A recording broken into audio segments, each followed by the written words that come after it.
We're rolling. Sophie, how is it working on Rec and working with Doug as a director? Yeah, it was such a pleasure to work on Rec, and working with Douglas as director was also really amazing. He's super duper helpful about giving notes, but he also kind of lets me do my thing, which I really appreciate as an actor. So would love to work with him again in the future. Awesome.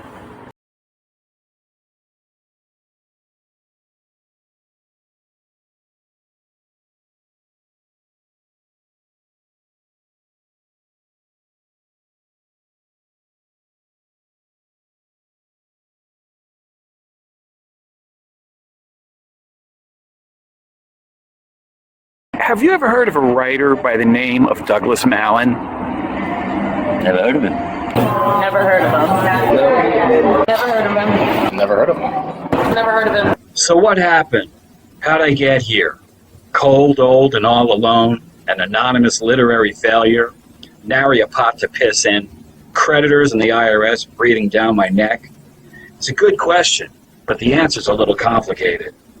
You got a minute? Coming out of the chute, I was 2 days late. You see, November 24th, 1963, the day I was born, is the day Jack Ruby shot and killed Lee Harvey Oswald. I've always lamented that I wasn't born 2 days earlier, on November 22nd, the day Oswald shot Kennedy. 'Cause let's face it, it's a much better storyline. And now for a brief and boring stroll down memory lane. That's me and my three sisters, Madeline, Mary, and Judy, somewhere on Long Island, 1,000,000 years ago. And that's my mom. And that's my psycho dad. And that's our dog Tyrone. And that's me at PS 106 in the Bronx. I'm in there somewhere. That's me at my Holy Communion. I was pretending I was a cowboy at the rodeo. When my psycho dad saw what I was doing, he slapped the living shit out of me. I think because we were in front of a church. Isn't that what any parent would do? This is the entrance to PS 106. Some really fucked up shit happened there. Things that should never, ever happen to a child. Things that have made me, at least in my view, one hell of a fucking writer. I describe being sexually abused by my grandfather and by an older boy in my novels Fact and Fiction and Jerk Off. What a surprise. Sex addiction became the driving force in my life as an adult. By the time puberty rolled around, we moved to Riverdale, which is pretty much the French Riviera of the Bronx. I mean, the Hudson River's a stone's throw away. This is PS 81, the school I went to there. It was at PS 81 that I fell in love for the very first time. No, not with Miss Matos. Not with Helen from science class. Not with Elizabeth Lillywhite. And not with Jessica Spadaccini either. I fell in love with the Yankees. George and Billy. Billy and Reggie. Louisiana Lightning. Mick the Quick. Bucky Dent, Greg Nettles, Chris Chambliss, Willie Randolph, The Goose, Sweet Lou, Catfish Hunter, Sparky Lyle, and the Captain, Thurman Munson. God rest his soul. This story would be incomplete if it didn't include what my psycho dad did to me on my 15th birthday. I was working at a pet store on South Broadway for $1 an hour. My psycho dad had already told me that he was taking me to get laid for my birthday. I was terrified. I didn't want to get laid. I wasn't even looking at Playboy yet. I hoped and prayed that he wouldn't show up. But he did, and what happened next was one of the most horrific experiences of my life. Time to go home. No sign of my psycho dad, thank God. I walk out onto South Broadway, and there he is. He slapped me in my face, kicked me in my ass, and started beating the living shit out of me, right there on South Broadway. All because of something I said to my sister's friend Teresa at Thanksgiving dinner the night before. Teresa was always very flirtatious with me. She lived in 6C, the party dorm upstairs that a bunch of college kids had taken over. One day, I wandered into 6C, and there was Teresa, laying topless on the bed. There was no one else there, just me and her.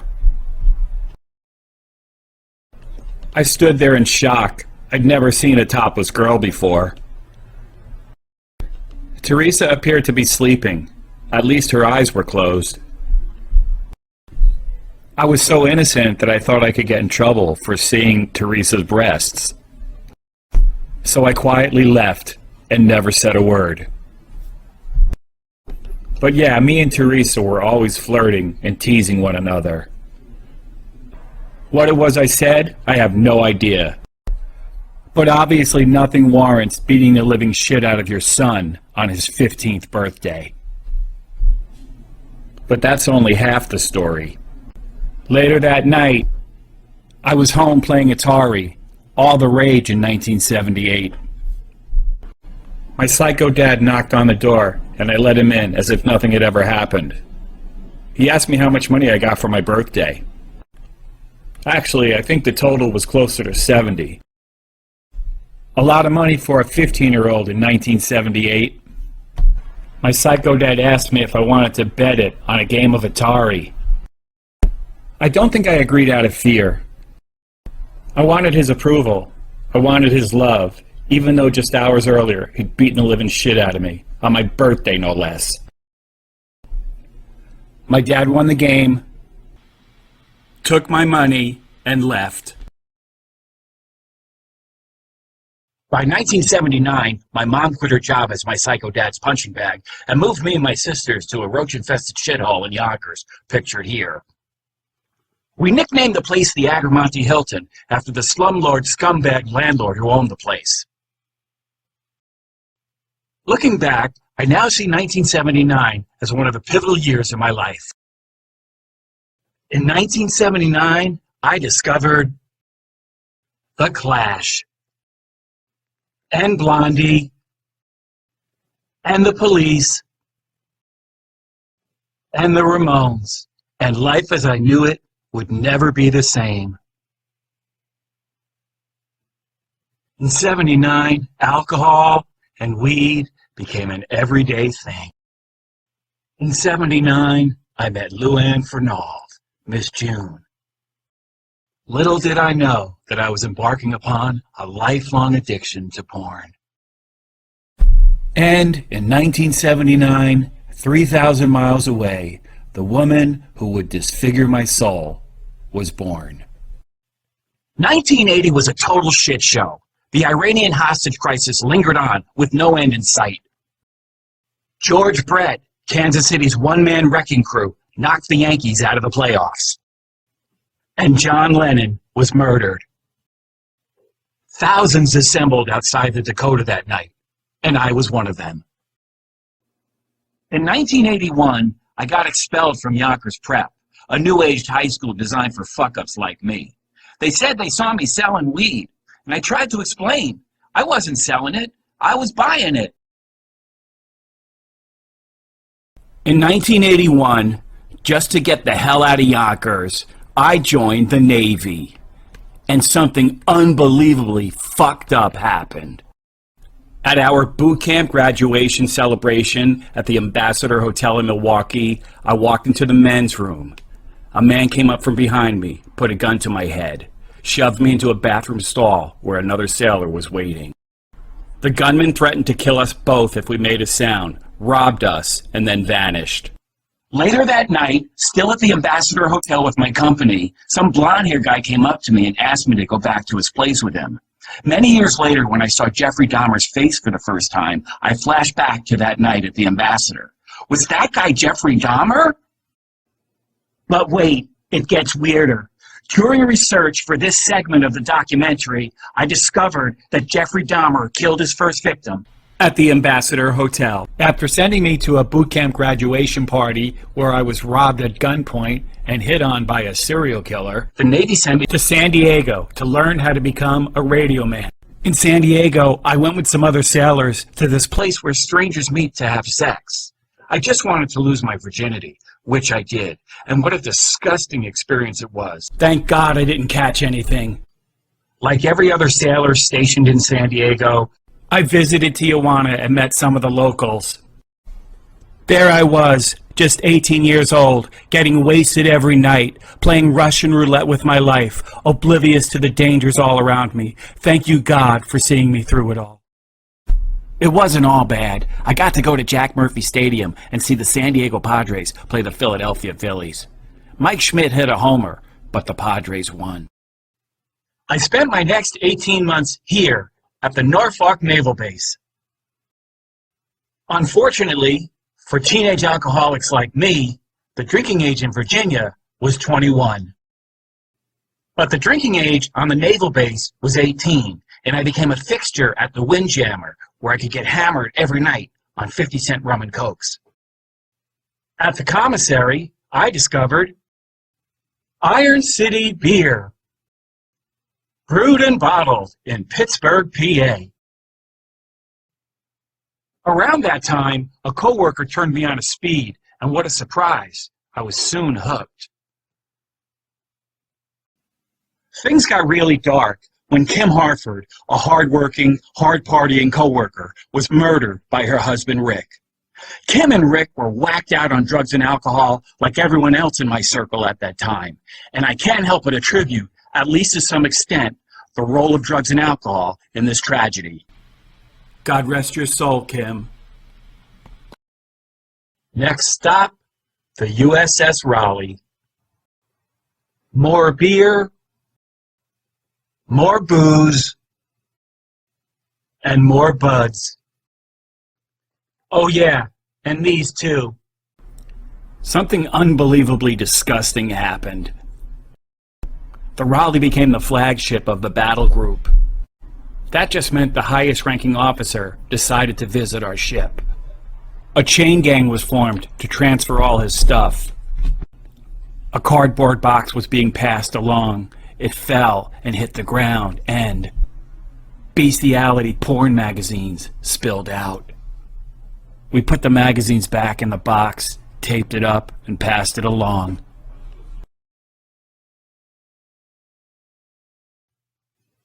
That's me, RM3 Malin. On my way to Amsterdam. Girls in the window. Hash cafes. Look at that menu.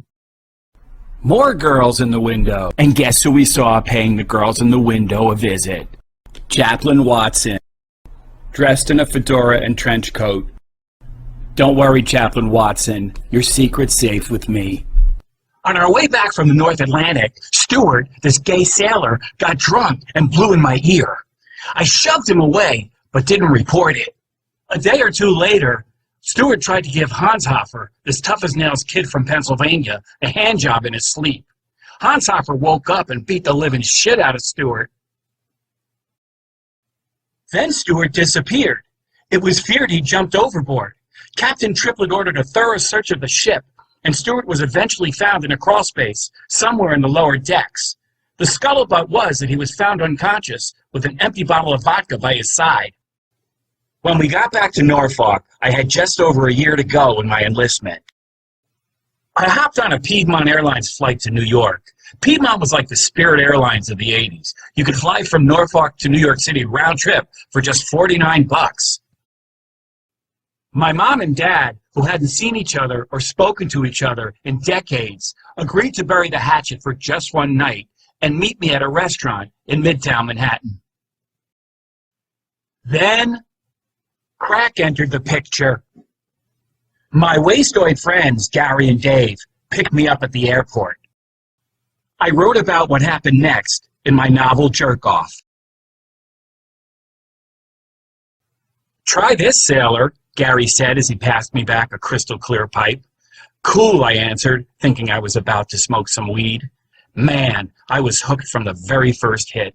Pure, immediate nirvana. Suffice it to say, I never saw my parents that night. Back to the Raleigh.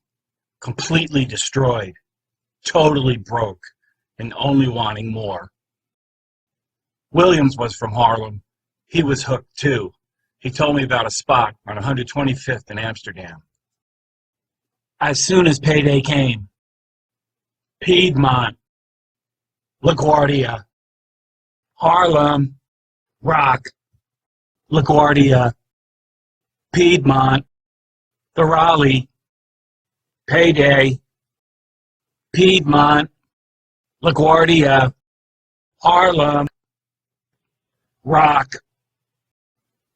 And then one day, I just didn't go back. The day before I would have been classified a deserter, I did go back to the Raleigh. My punishment? Where do I start? For the next 45 days, I performed the most menial, the most degrading tasks imaginable. But there in the bowels of the Raleigh, I met Clark and Jesse, two born-again Christians, hell-bent on my salvation. Clark and Jesse showered me with scripture, and kindness too. And though at the time they were just two annoying Jesus freaks to me, I now see them as living proof of God's endless grace in my life. On day 46, Piedmont, LaGuardia, Harlem, Rock. But this time, when I went back to the Raleigh, I was served with an other than honorable discharge. All these years later, it's still difficult to admit that at my captain's mast, I cried like a baby. After all that, there I was, back in Yonkers, sleeping on my sister Mary's couch. I got a job at Seatown, the graveyard shift, stocking shelves. One night, I got caught in the freezer, stuffing a pack of frozen steaks down my pants. But I wasn't stealing them. I was going to pay for them on payday. Think that's pathetic? Then I snuck into my sister Madeline's apartment while she was at work. I borrowed her penny jar, went down to the bodega, and got not one, not two, not three, but four 40-ounce bottles of Ballantine Ale. Ballantine Ale. Good for what ails you. Let's just say Madeline wasn't pleased when she came home from work and found me unconscious on her couch. But at least I wasn't smoking crack. One morning, right around that time, I was totally hungover and crossing the street, heading to the bodega to get breakfast, when I got hit by a car and woke up in St. Joseph's Hospital. I didn't wake up thinking I had a drinking problem. I just thought next time, maybe use the crosswalk. My psycho dad remarried and moved to New Jersey. This is Dave, my new stepbrother. We really hit it off. One day, me and Dave and a couple of other wastoids crammed ourselves in a truck and drove over the GW, the George Washington Bridge, to cop some rock in the 80s crack emporium, otherwise known as Washington Heights. Coming over the GW, we got into a road rage with some Puerto Ricans. Fuck you! No, fuck you! I still have no idea what precipitated it. We pulled up in front of the spot when suddenly the windshield exploded. A tire iron hit Sniff, the wastoid sitting next to me. What the fuck is happening? The passenger side door of the truck opened. It was those Puerto Ricans that were pulling me out. Dave floored the truck and sped away, fortunately with me still inside. We copped at a spot a couple of blocks away. No way we were going back to Jersey dry. Since we didn't have a windshield, we took the lower level back across the GW. My brother-in-law Chuck was a beeper salesman. Beepers were a major technological breakthrough, and in the early 80s, everybody wanted one. But Chuck had more than just beepers in his briefcase. Chuck was a Coke salesman, too. No, not this Coke. This Coke. Chuck offered me a job as his personal assistant. Since parking in the city was impossible, I'd wait inside the car while Chuck went in on sales calls and drive around the block if the parking pigs showed up. Chuck paid me in pizza and blow. One morning, we're driving down the FDR. The weather is terrible. The roads are slick as ice. Chuck loses control of the car. It bounces off a guardrail and comes to a spinning stop smack dab in the middle of the FDR drive. After sitting there in shock for a few seconds, Chuck reached for his briefcase, opened it up, pulled out a bag of Coke and said, "Hold this." Fuck no, I'm not holding your Coke for you, Chuck. Thank God we were able to drive away before the cops showed up, because that situation could have spiraled into something truly awful. Just before New Year's, me and Chuck and a couple of other local cokeheads were hanging out in his living room, working on a pile of crack. Suddenly, Jeannie, our next-door neighbor, appeared on the fire escape, screaming hysterically. We were all so fried. We just stared back at her, our brains totally numb. Jeannie pulled the fire escape window open. We could hear her now, screaming, "Fire! Fire! Fire!" The Christmas tree downstairs had caught fire. My 3-year-old niece Lauren came out of her room, wondering what was going on. The gravity of the situation was beginning to register. There was still a lot of crack left. What were we supposed to do? Leave it there? Jeannie grabbed Lauren, threw a coat on her, and carried her down the fire escape. Chuck gathered every speck of that rock, put it back in the plastic bag it came in, stuffed it in his pocket, and beelined for the fire escape. We could hear the sirens of the fire trucks approaching as we followed Chuck and the bag of crack down the fire escape. If it weren't for Jeannie, we might not have made it out alive.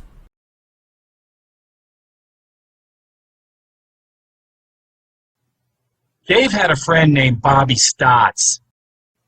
Stotts was the lead singer in a hardcore band that played gigs in North Jersey and the city. One night we went to see him play in some dive bar in Alphabet City, the bombed-out wasteland that civilization had surrendered to the zombie outcasts who lived there.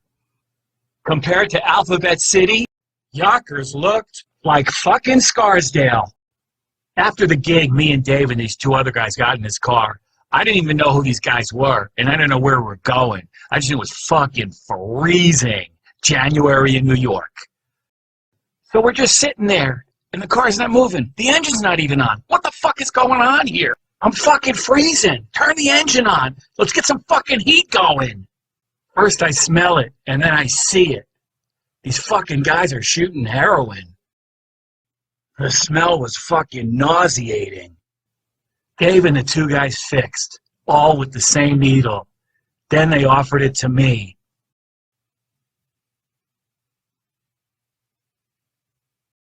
No thanks, was all I said. Then one day, something really strange happened. Me, Dave, and Gary met this guy Nick, a bartender in Newark, who had a little side hustle going, if you know what I mean. The weird thing was, the place was called Krug's. Krug is my mother's maiden name. So we're sitting there in Krug's, waiting for Nick's connection, and this thought washed over me. I'm never smoking crack again. Dave and Gary didn't believe me when I told them, but miraculously, I never smoked crack again. My sister Madeline got me a job interview at J. Walter Thompson, one of the city's top advertising agencies.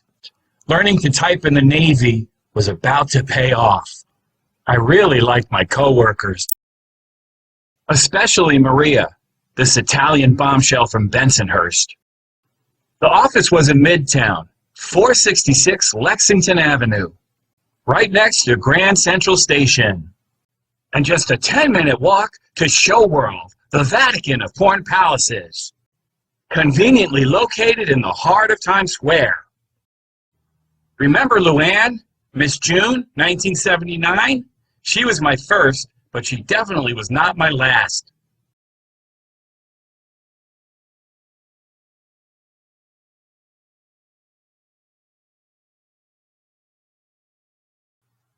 I don't remember the first time I wandered into Show World, which I dubbed the Vatican of Porn Palaces in my novel Sex Slaves. But it soon became a secret addiction, something that caused me great shame, something I could never ever tell anyone about. I'd go to work and see Cassie, or Jackie, or Jen, what a bitch she was, or Chrissy, or Helen, or Nina, or Steph, or Deb, or Janet, or Maria from Bensonhurst.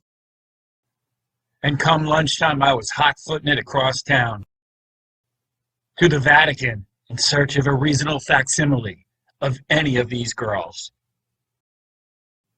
The place was a spiritual dungeon, but I could not help returning to it again and again and again. Visits to Show World became an everyday thing. I could no longer wait till noon. I started leaving earlier and earlier. Sometimes I'd go before work, and sometimes on the weekend I'd come, no pun intended, all the way from Yonkers. No matter how hard I tried, I could not get pornography off of my mind. It was driving me crazy, and the only answer I could find was to go back to Show World.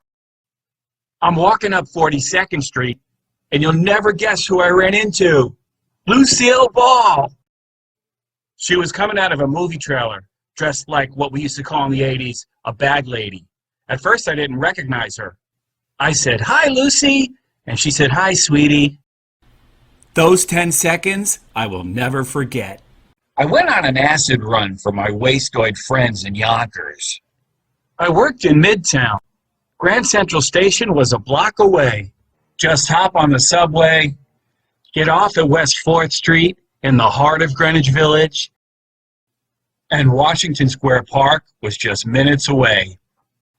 In the mid-'80s, Washington Square Park was an outdoor dope den. Weed, coke, hash, heroin, rock, speed, mescaline, quaaludes, acid, whatever condiment your dope fiend ass desired. So one day, after work, I took the subway down to the village and copped a sheet of acid in Washington Square Park for my friends in Yonkers. On my way back to the subway, I decided to drop a tab or 2 or 3 or 4. Then the strangest thing happened. I couldn't find the subway station. I was totally fucking lost. It was like I'd never been to the city before in my entire life. Panic set in. Where the fuck am I? Panic became terror. What if I'm lost for the rest of my life? I want this to end now. I'm wandering up this street. No fucking idea where I am. I hear some guy yell out to me, "I've got some nice white rocks for you, sweetie." Can't blame him. I was pretty cute. Then I looked up at a street sign, and the letters jumped off and bounced away. A Riverdale Express bus was passing by. That was my ticket home. I started asking strangers, "Where's the Riverdale bus stop station?" I ran into a bodega to ask for directions. And in that bodega's freezer, I found the elixir. Without even thinking, I grabbed a bottle and guzzled it down. A sense of peace washed over me. I grew calmer and calmer with each swig. I'm on 48th and 2nd. Okay, I'll catch the express bus on 50th and 3rd. I could not wait to see Yonkers again. I met Deborah on Wall Street. That's right, I worked on Wall Street in the mailroom, but it was Wall Street. I was immediately smitten by Deborah. She wore these long conservative dresses, fuzzy sweaters.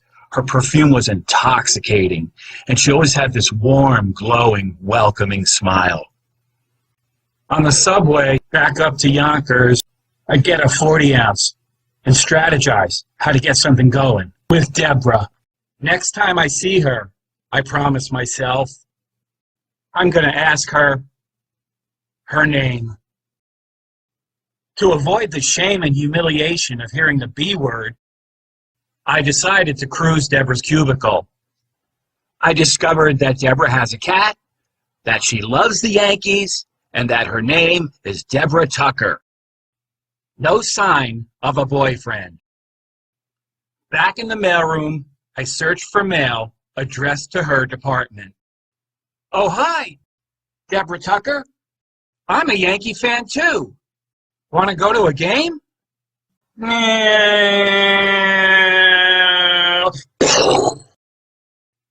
It's easy to laugh about it now, but I was crushed when Deborah shot me down. At lunch, I'd grab a tall can, walk down to Battery Park, stare at the green lady, and think of Deborah.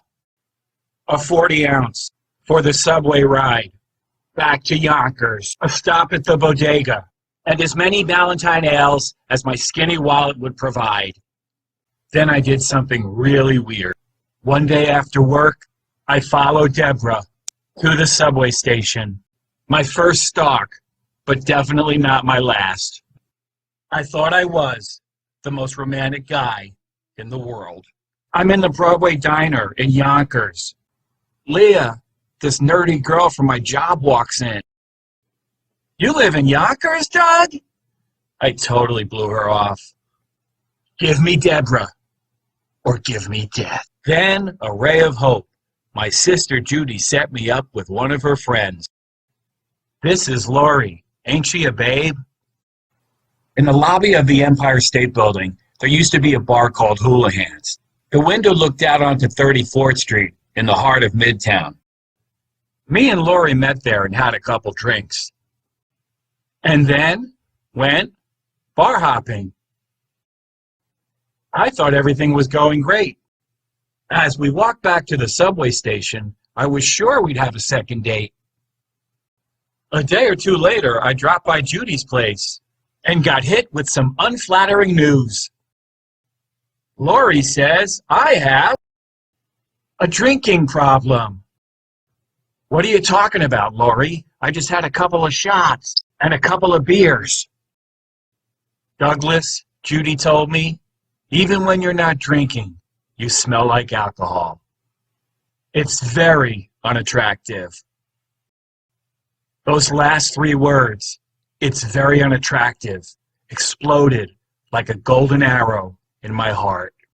If drinking was standing in the way of finding love, I had to do something about it. I went to a couple of 12-step meetings, but I immediately decided that they were for weaklings who didn't have the willpower to quit on their own. There sure were a lot of cute girls at those meetings, though. I started thinking maybe New York was my problem. How could I be so alone among so many people? Maybe I just needed a fresh start somewhere else. London, England was my first choice. I'd be the toast of the town over there. London, here I come. A passport? What the hell is a passport? Guess I'm not going to England after all. Then, one day at Show World, in that spiritual dungeon of secrecy and shame, a chance encounter with porn starlet Lois Ayres' roommate sent my life in a brand new direction. Her name was Tommy Ray. She was the lead singer in an all-chick metal band from L.A. Tommy was standing at the top of this stairwell, where Lois would soon be performing. I had no idea as I walked up that stairwell that it would lead to a brand new life in L.A. It was Tommy's first time in New York. I spent the next couple of days showing her the city, the way only a native New Yorker can.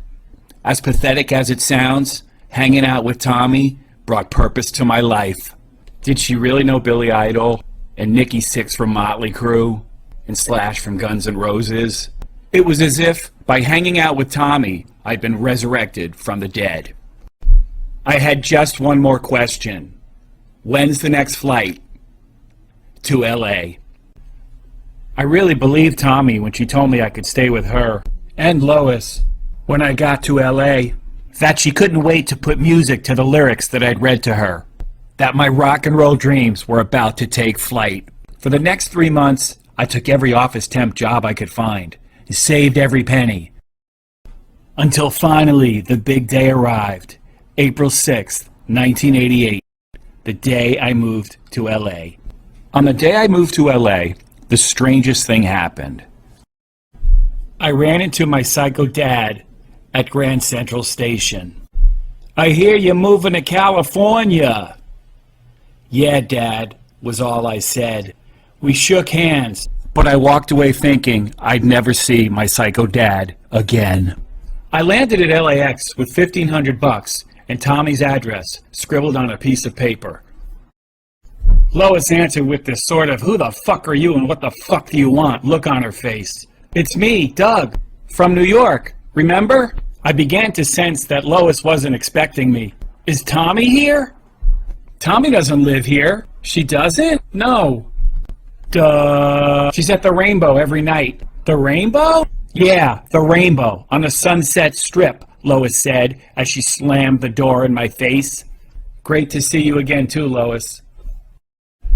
So that first night in LA, I head over to the Rainbow in search of Tommy. The place was packed, wall to wall with headbangers, blaring music. I looked up at the stage. There was Tommy, singing her heart out. To make a long story short, she barely remembered me. And after that night, I never saw her again. I looked Tommy up many years later. She married James Brown, the godfather of soul. Had a kid with him. How about that? I'll always be grateful to Tommy. If it weren't for her, I might still be in Yonkers. Day 2 in LA was so fucking depressing. I was stuck in a Fleabag motel in Hollywood, wishing more than anything that I was back in New York. I wanted to go home so badly. Coming out to California was the biggest mistake of my life. I was certain of it. But I couldn't go back because of what my sister Judy said to me right before I left. I think her exact quote was, "You'll be back in 2 weeks." I'm wandering the streets of Hollywood in a total daze. I never felt so alone. Then I remembered that place I passed on the way to Lois's. A 1-bedroom for $550, and they wanted first and last. You could see the Hollywood sign from the bedroom window. I shelled out first and last and signed the lease before I could change my mind. Right around the corner on Sunset Boulevard was the Cat and Fiddle, a hipster hotspot. On Friday and Saturday nights, the Cat and Fiddle was packed with hot girls. And I'd stand against the wall, glass of Coke in hand, trying to find the nerve to say something to just one of them. And then something amazing happened. I'm standing next to the payphone when this drop-dead knockout girl asks me if I have change for the phone. I gave her a quarter and walked away. I guess you could say I was playing hard to get. I walked back to the bar to refill my Coke when she tapped me on my shoulder and said, "I owe you a quarter." Erin was a Clairol model. She was on a blind date, but the guy stood her up. We sat down at a table. Being fresh off the boat from New York was scoring major points with Erin. Then this guy walks up to our table and says, "Are you Erin?" I walked back out to Sunset Boulevard thinking I'd made the biggest mistake of my life. I hadn't even gotten Erin's number. You fucking idiot. And then I hear, "Douglas! Douglas!" I turn around. It was Erin. She came up to me, handed me her phone number and said, "Call me." That Sunday, Erin came over. I still didn't have any furniture. 2 pillows and a blanket. That's all. Let's just say nature took its course. And I was head over heels in love. Forget higher than a kite. I was higher than a guy in a wingsuit. It really felt like I was walking on air. A day passed and I hadn't heard from Erin. And then another day passed and I hadn't heard from Erin. And then another day passed and I hadn't heard from Erin. And then a week had passed. Is my phone working? It's May 1988. These things don't exist yet. I started leaving Erin messages on her and her roommate's answering machine. This was long before voicemail. Anyone in Erin's apartment could hear my messages, which were growing in frequency and frustration. And then... We're sorry. You have reached a number that has been disconnected or is no longer in service. Honestly, all those years ago, I had no idea what a fucking psycho I was. It was back to the cat and fiddle in search of a suitable replacement for Erin. Vicky was a sweetheart, and she really loved sex, but I just wasn't that into her. We were together for about 2 months, and when I broke it off, she went absolutely ballistic. More about that later. I met Dawn on the bus to Venice Beach. Turns out she was from Queens. She came back to my place and had sex with me that night, but I never called her after that. Pornography was still my one true love.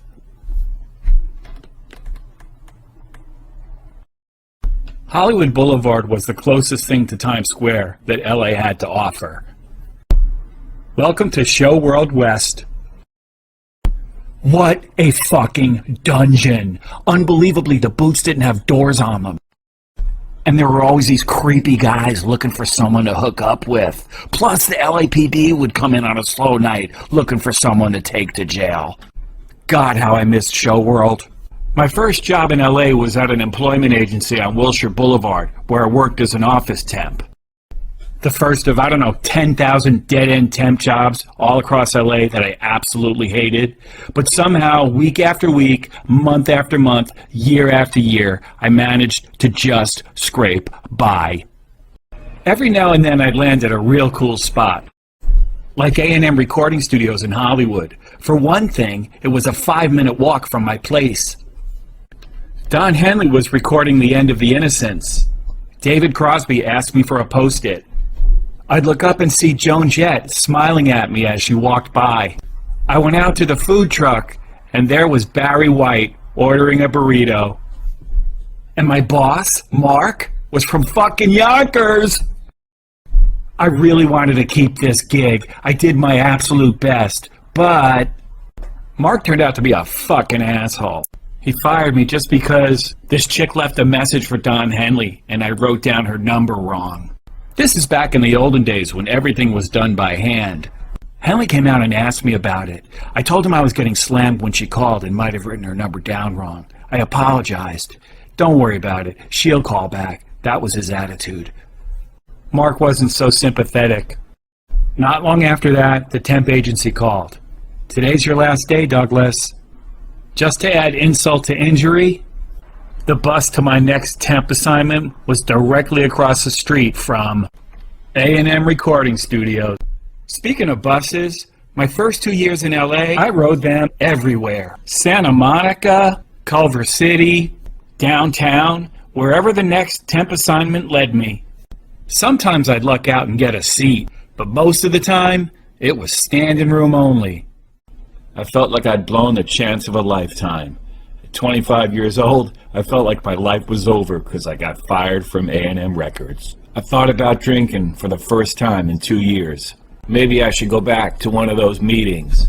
There sure were a lot of cute girls there. So I walk into this meeting. They were talking about their fucked up childhoods. I discovered my fucked up parents anonymous. At least that's what I called it in my novel Jerk Off. There are some moments in life that you just never, ever forget. This is one of them. I'm walking up Fairfax Avenue, on my way to my fucked up parents anonymous, when I see Michelle for the very first time. All these years later, the memory of Michelle is lodged like a dagger in my soul. My fucked up parents anonymous gave me a place to talk about all the fucked up things my psycho dad had done to me. After the meeting, people would come up to me and offer their support. Some of them very beautiful women. After the meeting, Michelle asked me if I was coming to Cantor's. I told Michelle I was bussing it, hoping she'd say, "I can give you a ride," which is exactly what she said. We went to Cantor's, and then Michelle dropped me off at my place. I got out of the car thinking, this girl really likes me. For the record, I told Michelle about Vicky. A couple of days later, Michelle called and asked me if I wanted a ride to the meeting that night. Then at Cantor's, we talked about our mutual love of Charles Dickens. Want to come over to my place and watch Great Expectations, Douglas? Sure. Back to Michelle's place in West Hollywood to watch Great Expectations, which we watched for like 5 minutes, and then had sex. Probably 5 times before sunup. Then I took Vicky to see Dances with Wolves. Took her back to my place, had sex, and then told her about Michelle. Vicky didn't take it well. I had a bronze statue of a lady picking grapes. Vicky picked it up and threw it at me on her way out the door, which she slammed with all her might. Definitely not the last time that would happen. Fucking asshole! One day, after a MAFUPA meeting, my Fuck the Parents Anonymous, me and Michelle were walking to her car, and I realized I was falling in love with her. But I loved porn more. And one night, in that soul dungeon, I met Officer Reyes and Officer Jackson. They charged me with lewd conduct and took me to headquarters. I was fingerprinted, booked, and released. And then I did arguably the stupidest thing in human history. I told Michelle, "You fucking idiot." It was as if I'd fallen off the pedestal Michelle had placed me on. I had my day in court, and the judge sentenced me to 6 Perverts Anonymous meetings. These meetings became the genesis for my novel, Sex Slaves. Then Michelle called to tell me that her therapist, Sheila, thought we should take a time out. For 90 days? No! 90 days without Michelle seemed like an eternity. So I turned to my one true love, pornography. My brand new TV VCR combo sure was coming in handy. I bought this little shitbox off my neighbor for $600. One night I drove past Michelle's place, and when I didn't see her car outside, I waited for hours for her to come home. Some people might call that stalking. I called it romantic. I thought Michelle would be happy to see me when she got home. At first she didn't recognize me. "It's me, Douglas. What are you doing here?" The fear in her face vanished, and she stared at me with total disgust. Michelle allowed me to walk her to her door, but she would not let me come inside. A couple months passed. I got this really great job at Fujitsu. They even let me drive the company van. I called Michelle to tell her the wonderful news. I thought she'd be so impressed. We're sorry. You have reached a number that has been disconnected or is no longer in service. Not again! Then, at a MAFUPA meeting, there she was. She looked absolutely stunning. She saw me and smiled. She'd landed a great job as a legal secretary at a law firm in Century City. She moved to a brand new apartment in Beverly Hills, and she got a brand new Lexus. Thanks to Sheila, Michelle began to recognize how short she'd been selling herself over the years. She was a UCLA graduate from Pacific Palisades. So what was she doing in that dump on Poinsettia? And why would she want anything to do with a loser like me? If I just would have asked her right then and there, "Where'd you move? Can I see your new place?" the outcome probably would have been a lot different. But I was afraid she'd tell me about this super handsome, super rich guy she was seeing now. So I hid down the street in my diarrhea-colored shitbox, and when Michelle came out of the parking lot in her brand new red Lexus, I followed her all the way to her new place in Beverly Hills. I started driving by Michelle's place several times a day, sometimes in my shitbox, sometimes in the Fujitsu van. I thought it was all so romantic. At the same time, I wondered if she knew what I was doing. I called her at her job. She agreed to meet me at Ruffalo's in Hollywood, so obviously she didn't know I was stalking her. This guy was still at the forefront of my mind. I'm not here to get back with you, I told her, thinking I was beating her to the punch. I could see the hurt in her eyes when I said that. Looking back through the lens of time, I can now see what I could not see then. That Michelle genuinely loved me, that a lifelong partnership with her was entirely possible.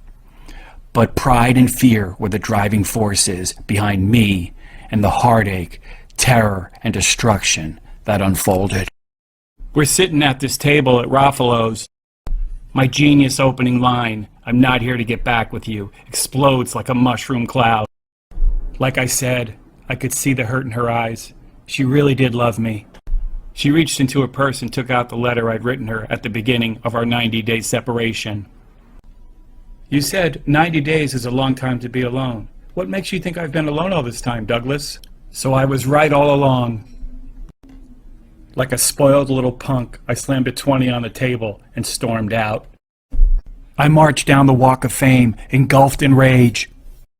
Then I turned around and started walking back to Raffalo's. As Michelle was getting in her car, I rushed over and said some truly vile things to her. Michelle remained calm, got back in her red Lexus, and drove away. I knew she was gone forever now, but I just could not accept it. I drove back to her place and waited for her. But she didn't come home. There was an empty fast food bag on the floor of the car. I ripped it open and started writing Michelle a hateful, vitriolic, obscenity-laden letter which looked like it had been scrawled by a madman. But I wasn't done yet. I went inside her building and slid the letter under her door. Then I began stalking her, endlessly, for years. 1992 was the darkest year of my life. I'd hide out in the back of the Fujitsu warehouse in a catatonic state, thinking about Michelle. Her face, her hair, her body, her scent, her smile, her laugh, from the first time I saw her, to the catastrophe that followed, and every moment in between. The memory of Michelle was like a movie in my mind that I could not stop watching, over and over again. I shared about it at my Porn Addicts Anonymous meeting. One of the guys suggested I go see Alan, a therapist who specializes in sex and love addiction. The best thing about therapy with Alan was that it was walking distance to Michelle's place.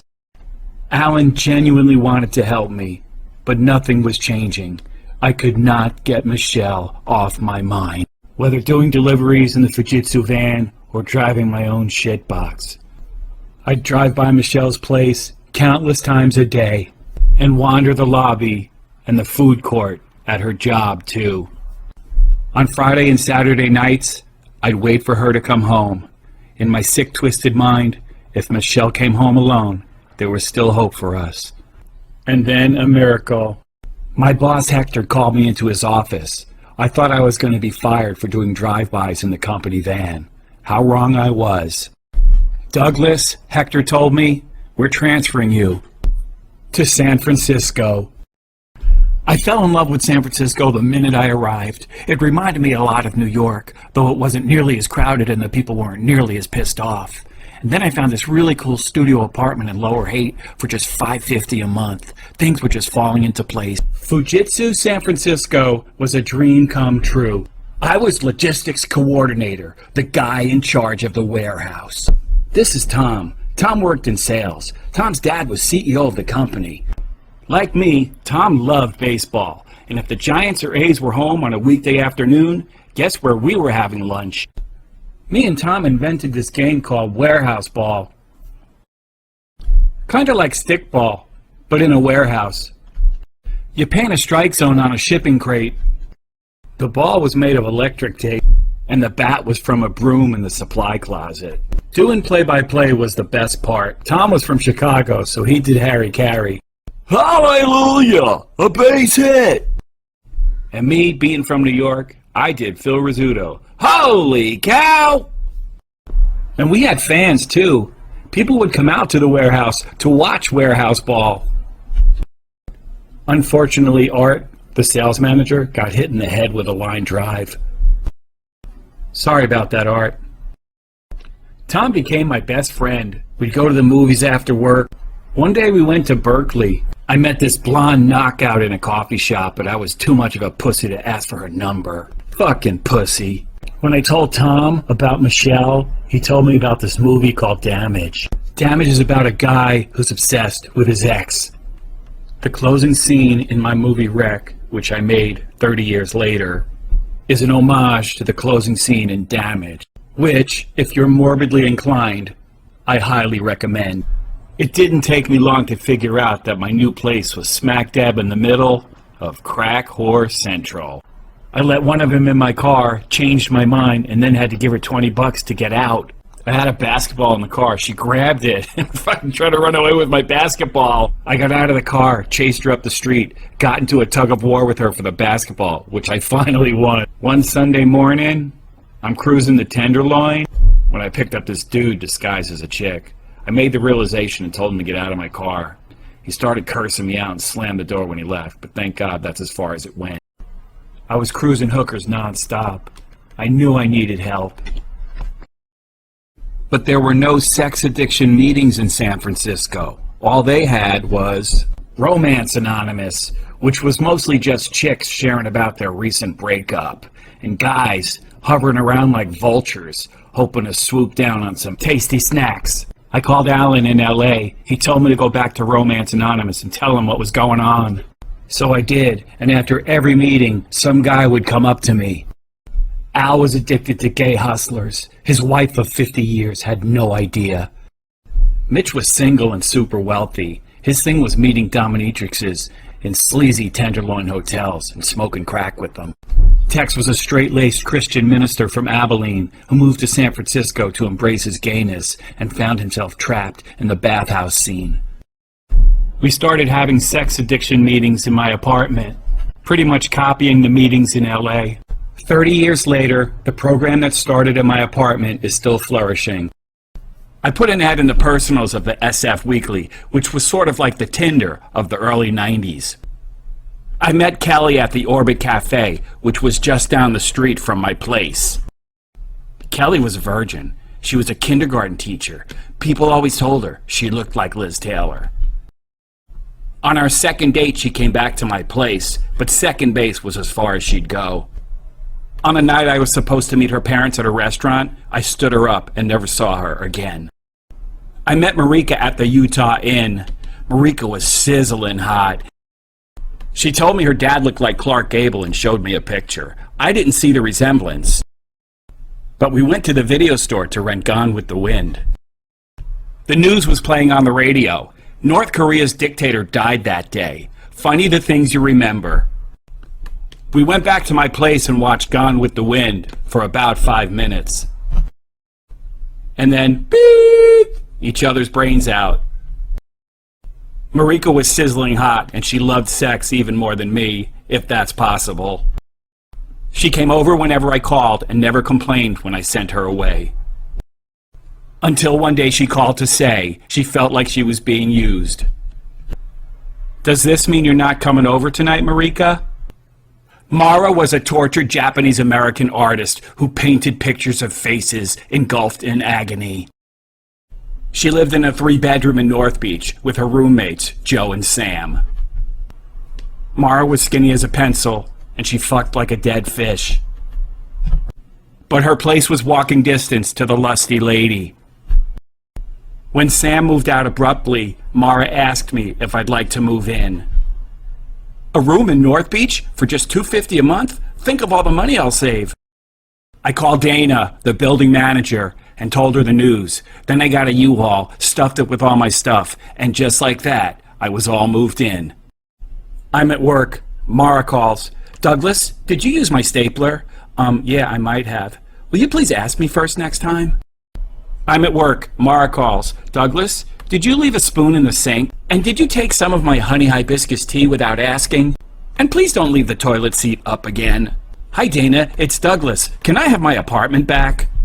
Hi, Douglas. Your apartment's still available, but we've listed it and are now asking $600 a month. An extra $100 a month to escape Mara was a fucking bargain. And I was back in my place that weekend.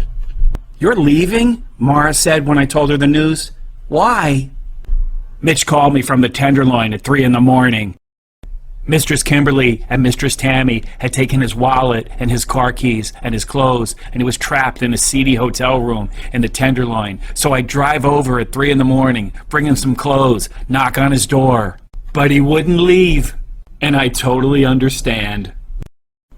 Then one morning, my boss, Don Torres, calls me into his office. "Douglas, the LA branch is hiring a logistics coordinator. You have seniority. The job is yours if you want it." Everyone I talked to said the exact same thing. Do not go back to LA. Welcome back, Douglas. As the O.J. Simpson trial began to unfold, I drove by Michelle's place for the first time since coming back to LA. In my new shit box. To borrow an analogy from the 80s, my obsession for Michelle had merely been placed on pause. And coming back to LA was like pressing play. Stalking Michelle became a full-time job. I followed her everywhere I could, whenever I could. At work, I'd hide out in the back of the warehouse in a catatonic state, wondering where she was, who she was with, and how I could get back with her again. One night, I followed her to a laundromat, got in my shit box, dashed back to my place in Culver City, got a basket full of laundry. Back in my shit box, back to the laundromat. Michelle was throwing her clothes in the dryer. "Michelle, is that you?" At first she smiled, but when she realized it was me, her face turned white. "I don't want to talk to you." "But Michelle, I don't want to talk to you." She was shaking now as she finished throwing her clothes in the dryer. "I'm sorry," I said, and left. Then a near catastrophe compelled me to make my next genius move. I was driving by Michelle's building, staring into the garage, trying to see if her car was parked inside. I looked up and slammed on the brakes. Michelle was getting out of her car. I drifted all the way over to the row of parked cars and very nearly hit her. On July 9th, 1995, 6 years to the day I met Michelle, I started drinking again. Labor Day weekend, I'm driving over to Michelle's place, a bottle of whiskey between my legs, a shitbox littered with empty cans of beer. The cops notice me and make a U-turn. I know they're going to pull me over. No way I'm spending Labor Day weekend in the LA County Jail. I haul ass down a side street and disappear before they can catch me. And now for my next genius move. I quit my job, sell the shitbox for $200, and hop on a Greyhound back to San Francisco. So I'm back in San Francisco, but with no job, no apartment, and dwindling savings. Mitch put me up for a day or two, but you know what they say about house guests. I wound up in the same Tenderloin motel that Mitch called me from that night. But look at the bright side. It was walking distance to the lusty lady. I'd wake up hungover, exhausted, disgusted with myself. I'd turn on the OJ trial and realize things could be a lot worse. In my twisted mind, I took comfort in knowing that I would never try to harm Michelle physically. Every day it was the same. Booze, beer, the lusty lady, the OJ trial, and thoughts of Michelle. One day I saw Mara. I ducked out of sight. No way I could let her see me in such a deplorable state. I wandered the streets of San Francisco day after day with nowhere to go and all day to get there. Funds were dwindling. With my last few bucks, I bought a one-way ticket back to LA. I arrived back in LA the very same day that O.J. Simpson was acquitted of murder. The next 3 months were a total blur of booze, beer, and cheap motel rooms. All my money was long since gone. So I called my mommy in Florida. "Send money, Mommy." The shitbox was gone, so I couldn't do drive-bys. But I could still do walk-bys. I spent countless hours, day and night, wandering Michelle's neighborhood aimlessly. Am I just being paranoid? Or are people looking at me? Maybe the word is out about the woman on Rexford Drive being stalked by her ex. Then one night, strolling down the alleyway behind Michelle's building, guess who I ran into? They sat me down in front of a tree. Robles waited with me while Saltzman drove over to Michelle's place to ask if she wanted to press charges. Robles leaned over me, put his index finger and thumb together and said, "You're this close to going to jail, Douglas." Saltzman came back, got in my face and said, "Michelle wants nothing to do with you, Douglas." For reasons I'll never know, Michelle did not press charges, and I walked away. One night, drunk out of my mind, I went into a video store just as they were closing. There was a bathroom in the adult section. I hid myself and waited for them to close the store. I thought I was going to have the time of my life. Before, they had a really great selection. I'm huddled up in the bathroom, listening as these two boobs shut the store down for the night. Finally, the sound I was waiting for, the gate being dragged across the window. I come out of the bathroom, and all of a sudden,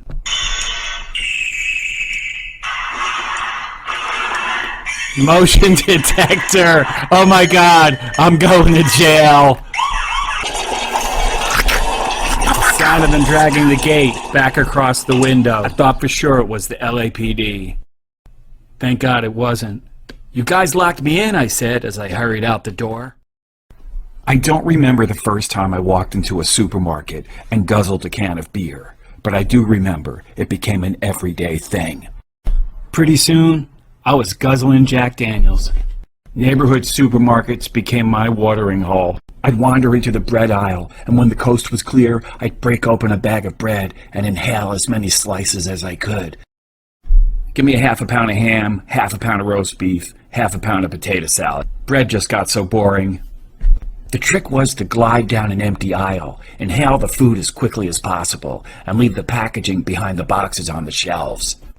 One day I was walking down the street and I saw an apartment for rent sign, so I wandered into the building and found that the apartment had been left open. I got to stay there for a couple of days.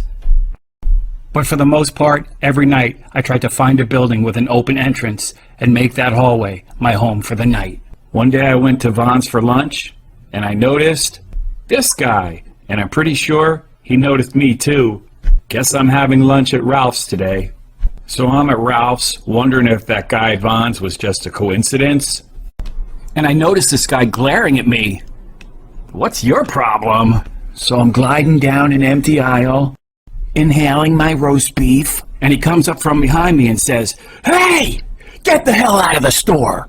I thought about reporting this outrage to the store manager, but there was a Lucky's on the opposite corner, so I just went there for lunch. On Thanksgiving Eve, I walked into a CVS, guzzled a bottle of Boone's Farm strawberry wine, and threw up before I could make it back outside.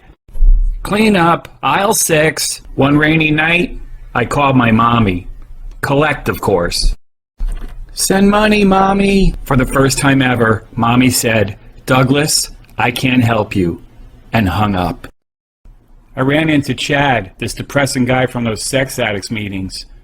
But now he was super cheerful and upbeat. He told me he'd joined the sober community and delicately suggested that I do the same. We play softball on Saturday mornings and volleyball on Sundays. Chad said hope to see you there and gave me a hug. Thanks, Chad, but I'm kind of busy. I cracked open a bottle of Smirnoff, guzzled it down, and passed out in a nearby hallway. I came to on death's doorstep with a splitting headache and no aspirin. I didn't even know what day of the week it was. I started heading toward the softball field, hoping it was Saturday. Some guy was hitting grounders to the players in the field. I was standing behind the backstop. The guy turned around and looked at me, sort of disgustedly, and said, "Are you an alcoholic?" "Yes," was all I said. "Well, grab a glove and get out there." Ain't had a drink since. What a difference 2 years sober makes. I haven't had a drink, or shoplifted, or driven by Michelle's place in 2 years. I got a new place, a new car, and another chick who loved me that I couldn't get rid of fast enough. Porn remained my one true love.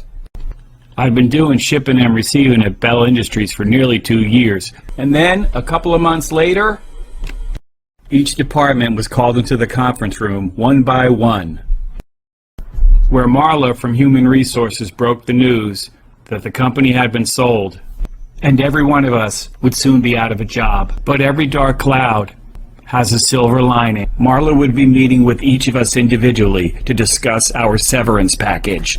Severance package? Isn't that where they give you money?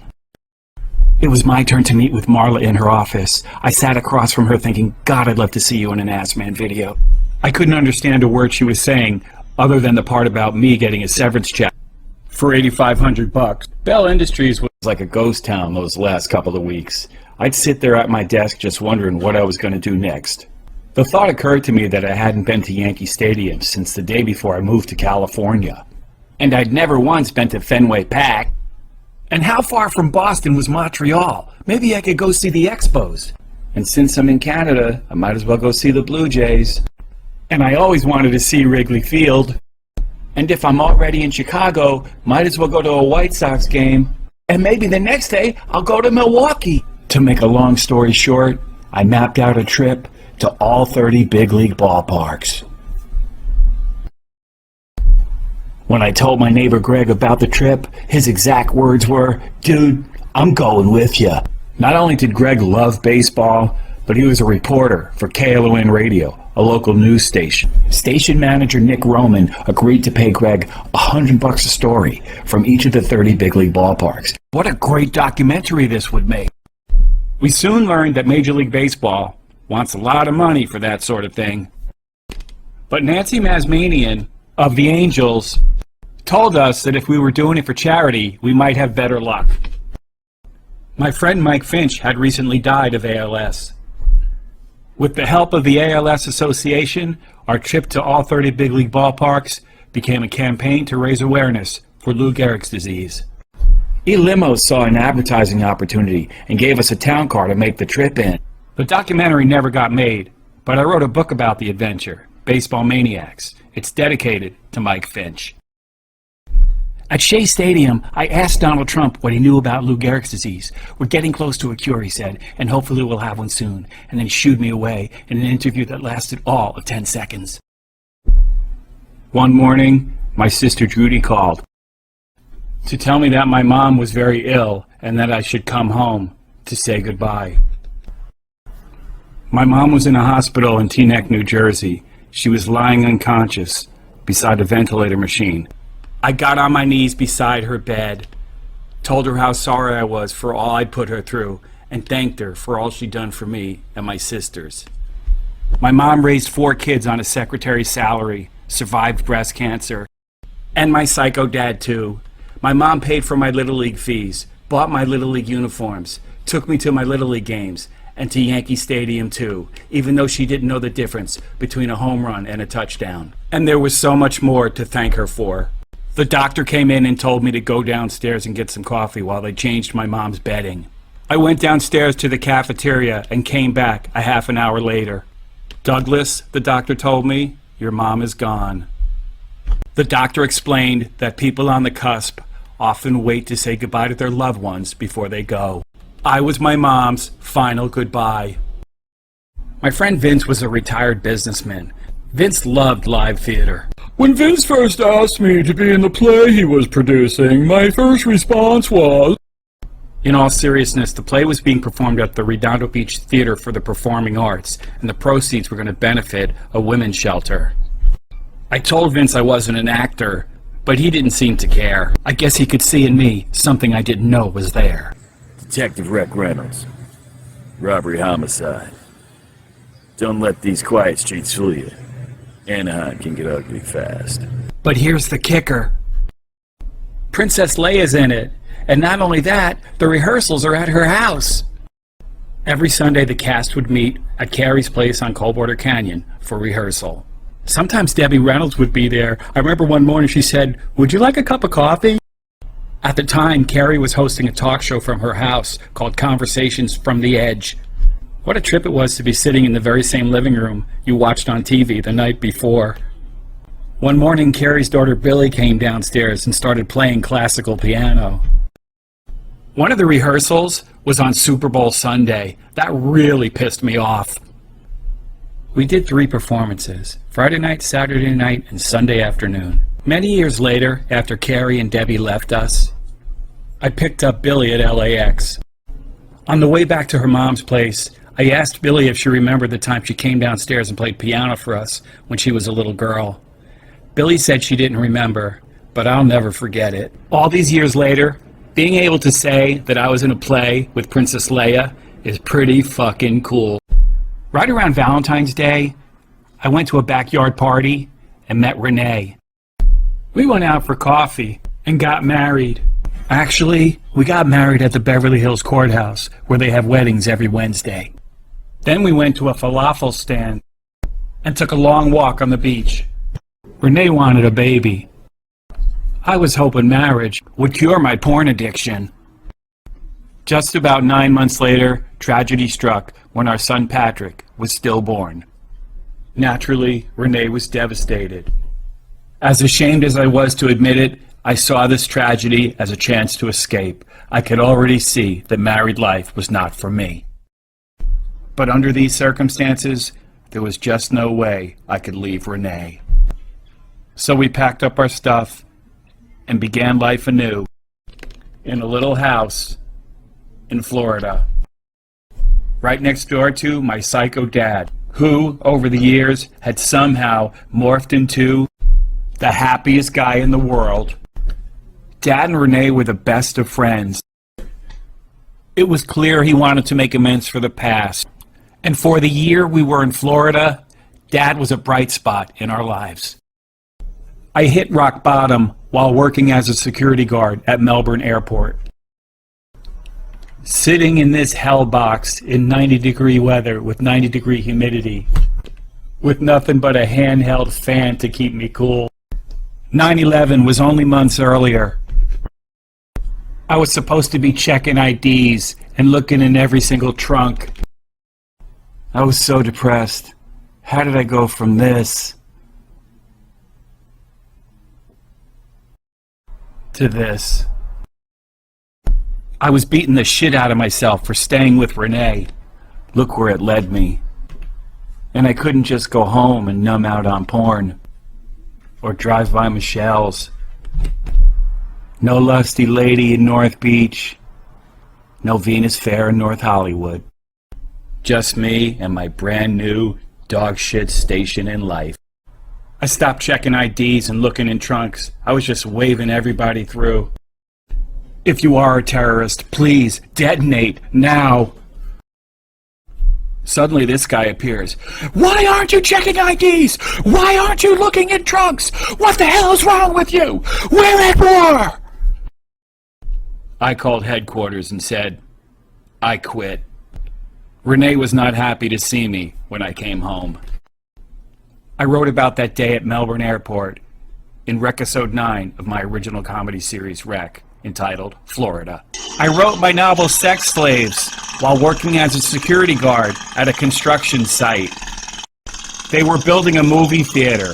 There were jackhammers going off all around me. I was sitting on a plastic bucket. The laptop was on a plastic bucket. But I couldn't hear a sound. I was so dialed into this story I was writing about. This guy from New Jersey named Rob, who meets this rocker chick from LA named Taya, and her porn starlet roommate Snow White, and follows him out to LA, and gets picked up in a vice sting, and gets sent by Judge Cleanfinger to Porn Addicts Anonymous, and writes a screenplay about the characters he meets there that becomes a worldwide smash. So I'm typing away, and this construction worker comes over and taps me on the shoulder and says, call home. I pull my cell phone out of my pocket. It had been ringing non-stop. Renee had gone into labor. I rushed over to the hospital, and a couple of hours later, Cecilia Ann Mallon was born. Lindy, a sober junkie alkie, asked me to be on her sobriety panel at the Brevard County Jail. Every Wednesday at 5 p.m., I'd hop on the 95 North and meet my sober friends outside the main entrance. First, we'd have a meeting for the women, and then we'd have a meeting for the men. One Wednesday at 5, I hopped on the 95 North, but when I got to the jail, no one was there. They must have gone inside already. So I go inside, hold up my ID, and say, "Sober panel!" And I realize I'm in jail. Without Lynn or any of my sober friends. And most importantly, without a guard escorting me. Then I realize, fuck, I'm lost. Then I saw this guy. I was going to ask for directions, but I thought he might drag me back to his cell. Wait, this looks familiar. Oh, thank God. As soon as I made it back outside, I called Lynn. "Douglas, did you not get my message? There's no panel tonight." Meeting Tanya was one of the most sobering experiences of my entire life. Tanya was from Canada. On her way to Disney World, she was involved in a fatality accident and was charged with felony DUI. She just received her sentence, 9 to 12 years in Florida State Prison. Tanya was having a nervous breakdown before our eyes. She was utterly inconsolable. Her face was a volcano of tears and snot. How easily Tanya's story could have been mine. My dad met Linda the Psycho at a bar. What a surprise there. Linda had a hideous scar on the side of her face. We later learned that she served a lengthy prison sentence in her home state of Missouri. One day, Dad brought Linda over, and Linda threatened to cut our baby daughter Cecilia's eyes out. Renee threw Linda out and immediately decided that we were moving back to LA. Back to the safety and security of her extensive and closely knit Italian family.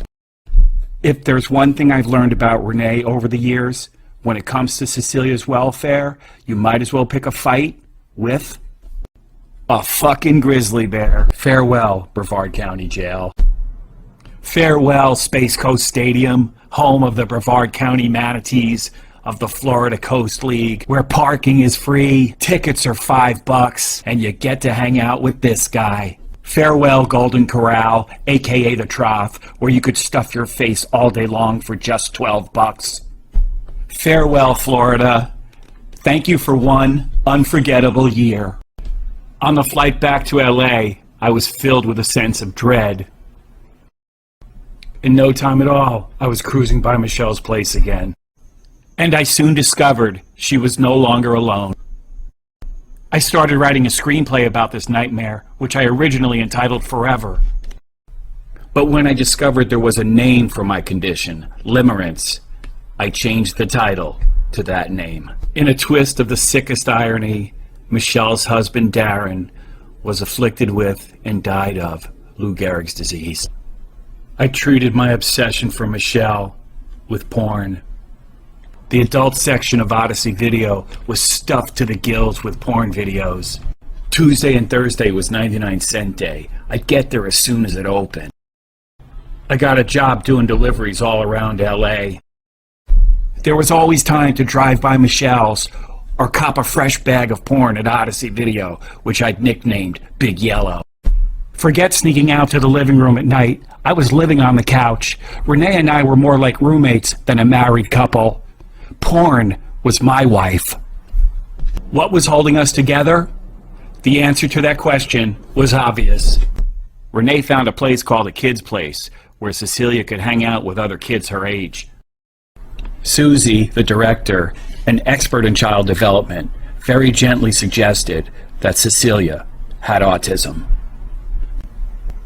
To our credit, Renee and I got over our hurt feelings and made Cecilia's welfare our top priority.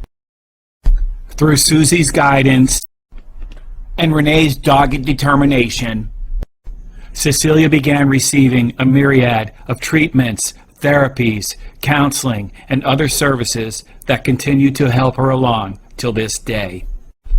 I started my own messenger service, which allowed me to eke out a living and take Cecilia to whatever therapy she might be receiving that day.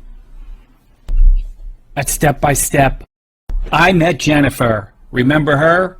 I alluded to her at the very beginning of this tale. And in 1979, 3,000 miles away, the woman who would disfigure my soul was born. More about Jennifer later. I got a call for a rush delivery to famed director Peter Bogdanovich. I'd been in LA long enough to know it was a screenplay. I raced home and stuffed a copy of Mrs. Pete, this screenplay I'd just written about this little old lady serial killer from the 1920s, into the envelope. But Peter never got back to me. Little old ladies can be lethal, Peter.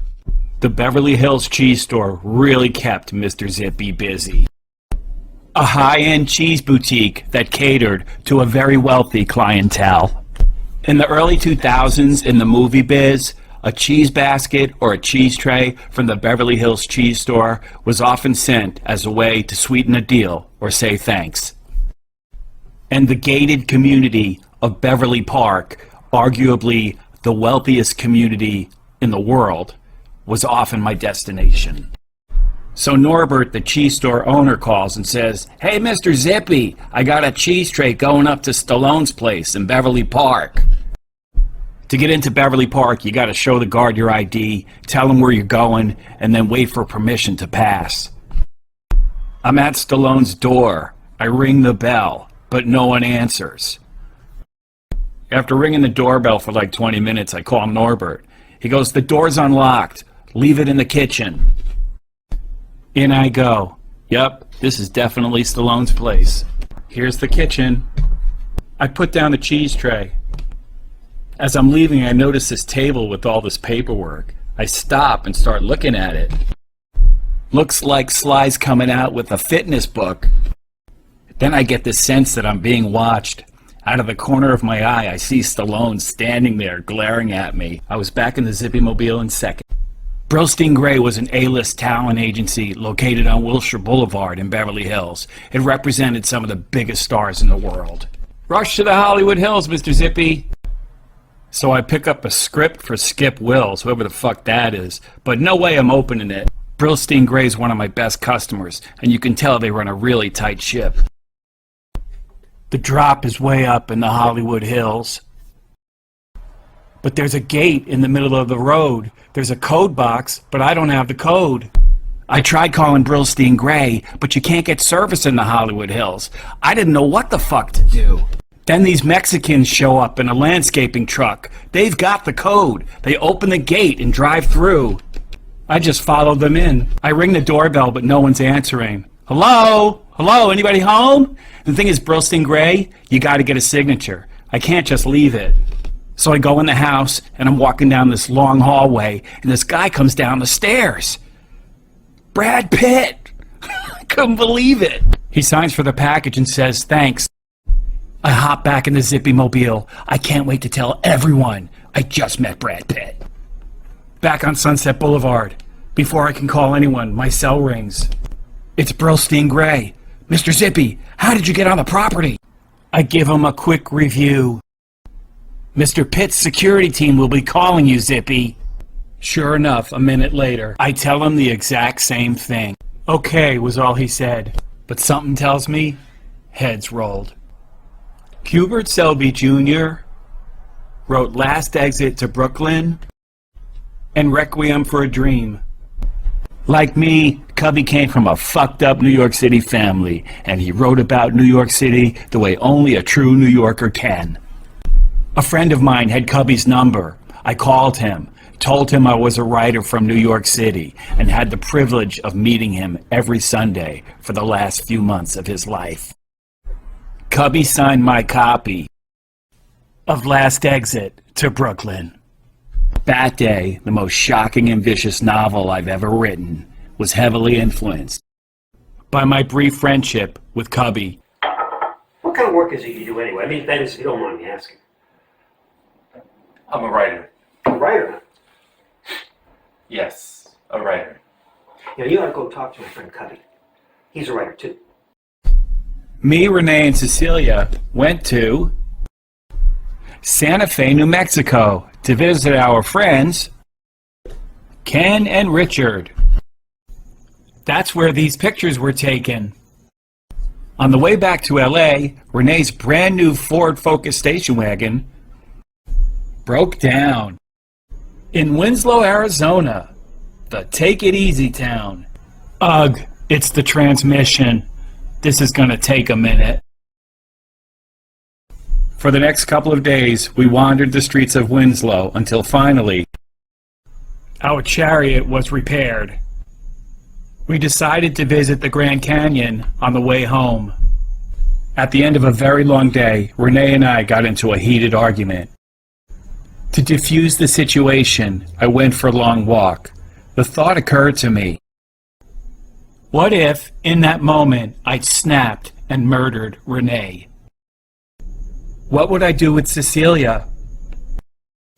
I could see myself all through the night, hauling ass back to LA. Nona, no, Renee's still sleeping. I've got to go to work. Can I leave Cecilia with you? Then get every penny I could and disappear before Renee's body was found. These chilling thoughts became the genesis for my novel Fact and Fiction about an aspiring writer who murders his wife in a sudden fit of rage and pins it on the kid downstairs who just got out of prison. Thankfully, it was just a thought. And Renee and Cecilia are still joined at the hip. Early one morning, I got up to go to the bathroom, and when I came out, Renee was standing there. I want a divorce, was all she said. A divorce? Why? I want you out by the end of the week. My friend Danny owned an apartment building just a few blocks away. I had just enough for first and last. That was nearly 20 years ago. I've been here ever since. I had my eye on this sizzling hot sober chick, Nancy, who I'd nicknamed Torpedo Tits Tina in my novel Jerk Off. I know, I'll have a housewarming party at my new place. I'll put up a flyer on the community board at the sobriety center. Hopefully Torpedo Tits Tina, Nancy will come. I think she kind of digs me. To back up just a little, 2 years earlier, in 2008, there was a major recession. I had to pull the plug on Mr. Zippy. Ever since then, I've been driving a limo.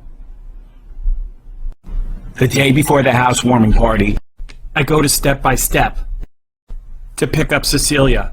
She's waiting for me in the lobby with her caregiver, who we'll call Jennifer. Housewarming party at my new place tomorrow, Jennifer.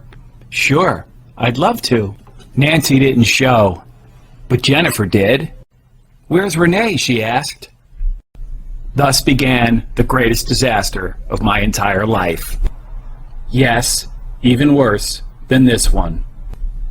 As obnoxious as this might sound, I swept Jennifer off her feet and had her wrapped around my finger in no time at all.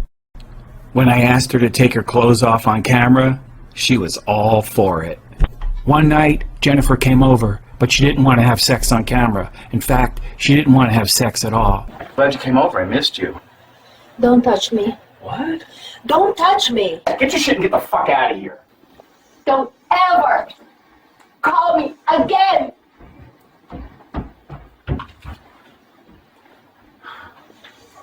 Fucking asshole.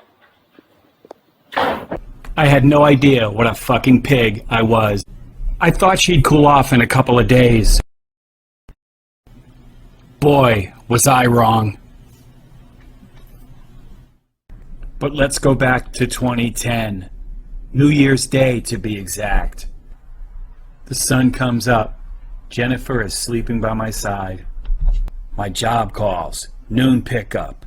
David Lee Roth at the Four Seasons in Beverly Hills. I'm standing in front of the mirror, getting ready to go. Jennifer comes out from the bedroom and says, "You look so handsome."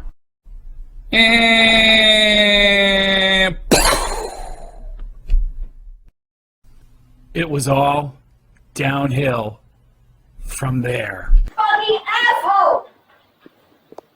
I really was kind of feeling myself. I mean, I'm driving David fucking Lee Roth. If Yonkers could see me now.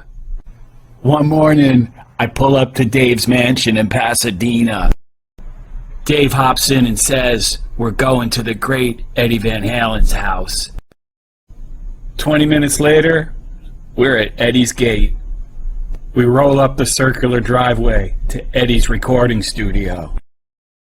There, waiting to greet us with a giant smile on his face, was the legendary Eddie fucking Van Halen. The two rock legends embraced and started chatting. Dave looks at me and goes, "This is Doug." Eddie comes over, sticks out his hand and says, "How you doing, Doug?" "I'm Eddie." It was just so fucking surreal. I'm parked outside the studio, listening to them jamming inside. This guy comes out of the studio, walks up to me and says, "Hi, I'm Todd. I'm the band's manager." "Nice to meet you, Todd." Dave wants to know if you'll be his full-time driver. He'll start you at $1,000 a week. $1,000 a week? In 2010?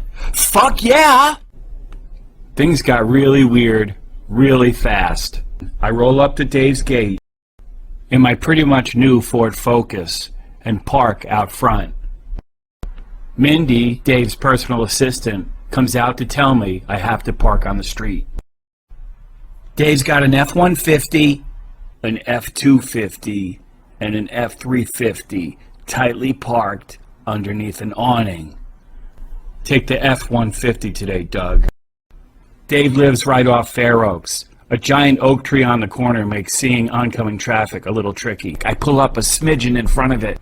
"Wait behind the tree! If you do that again, you're fired!" I'm thinking, what the fuck? I wanted to say, "Dave, I've been driving 30 years. I've never had an accident." But $1,000 a week in 2010? Okay, Dave, sorry about that. On the Pasadena freeway, making our way to Hollywood. "Speed up! Slow down! You're too close! My front grill costs 15 grand! Okay, Dave, sorry about that. And to sweeten this mindfuck just a little bit more, our destination, A&M Recording Studios. Wonder if Mark still works here. Fucking asshole. So I'm sitting in the lounge thinking about what I'm going to say to Dave the next time he steps out of line. Something like, "Dave, cut the shit or find someone else." But $1,000 a week in 2010? Back out on Sunset, heading towards Western, where Dave needs to pick up a costume for his new video. To keep Dave off my back, I did something I've never done before. Dave was giving me shit about not slowing down fast enough. I started looking at this light instead of this light. And very nearly got T-boned. "Doug, what just happened?" We make it back to Pasadena in one piece, and Dave is watching me like a hawk as I try to squeeze the F-150 back into its parking space. Todd called me later that night to tell me I was fired. I didn't even last 2 weeks. To his credit, Dave paid me $2 grand for my final 3 days. I guess I might as well jump. And just like that, Jennifer and Eddie and Dave were gone. My solution was always the same. Jennifer blocked me on Facebook. "Hi, I'm Tammy. Want to be Facebook friends?" "Hi, Tammy. Sure." My new hobby, cyber stalking. Here we go again. Different street, different chick, same me. I got another limo job and would drive by Jennifer's 5 to 10 times a day. Sometimes I'd wait in my own car just down the street from her place. Tammy told me that Jennifer was going to Pepperdine in Malibu to get her master's in psychology. One night, I'm parked down the street. Jennifer hops into a white Jeep. I followed her all the way to Swingers in Santa Monica, and then back to her place. Some other guy's lucky night, and the opening scene in my novel Jerk Off. I'm walking down Venice Boulevard in a total fucking daze. This gold Hummer pulls up alongside of me. It's Dan Fonte. "Hey Douglas, you want a ride?" I met Fonte through Cubby. Dan Fonte was an internationally acclaimed novelist who taught creative writing at UCLA and allowed me to attend his classes for free. I hop in the Hummer and spill the beans about Jennifer. Fonte tells me he nearly blew his brains out over some broad who dumped him back in the 80s. Start praying, keep writing, and the next time you want to drive by that girl's place, call me first. I started writing Jerk Off that night. It's dedicated to Fonte. I took Fonte's advice and kept praying and kept writing. I still write a note to God every morning, and before I get in my car, I open the passenger door for him too. Fonte was so much more than a writing mentor. Jerk Off was coming along nicely, and Fonte was really helping the story along. When Jerk Off breaks into Michelle's apartment while she's at work, Fonte said, "Make sure he steals her dildo." When Jerk Off tries to lure Torpedo Tits Tina to the housewarming party, Fonte said, "Get Jerk Off a pet. It'll make him more sympathetic." Sure enough, Bobcat cracked Torpedo Tits Tina's heart wide open. When Fonte died, I changed the cover of Jerk Off to honor him. I sent a million emails and a million query letters, and it got me absolutely nowhere. I started self-publishing everything on this new app called CreateSpace. I didn't care if a single page got read. I'm the best goddamn writer on this planet, and fuck you for not knowing it. That was my attitude. And to be honest, still is. I got a job at Wilshire Limousine, one of LA's most prestigious limo companies. Wilshire Limousine's clients were A-list all the way. Day after day, year after year, I routinely drove the biggest stars in the world. After receiving yet another rejection letter from yet another talent agency, I started pitching Wreck, my original comedy series about a broke, lonely, sex addict, chauffeur to the stars, writer to every writer, director, producer, showrunner, agent, development exec, actress, or actor who got in the limb. This is Denis. Denis is a development exec. Denis finds novels and turns them into movies. Exactly the person I'm looking for. Alexis Bukiak in my movie Wreck is based on Denis. I am just not connecting to Rita's characters at all. Denis lived in a quaint little house in Venice, about 20 minutes from LAX. Denis hops in the limb and says, "Hi Douglas, I'm Denis." "Hi Denis, my novel LA Limousine would make a great movie, and I've already written a pilot script, plus 15 episodes that would be perfect for Netflix."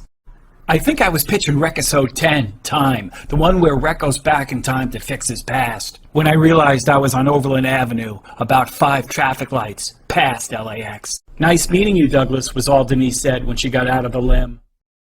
The next day, I was summoned to the conference room at Wilshire Limousine headquarters. Can you believe Denis complained? I was placed on report and suspended for 3 days.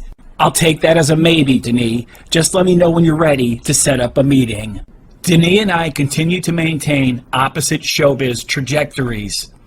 When I heard she was taking over at Lucky Chap, I sent her one of my screenplays. Hey, Rec, if you don't ask, it's an automatic no.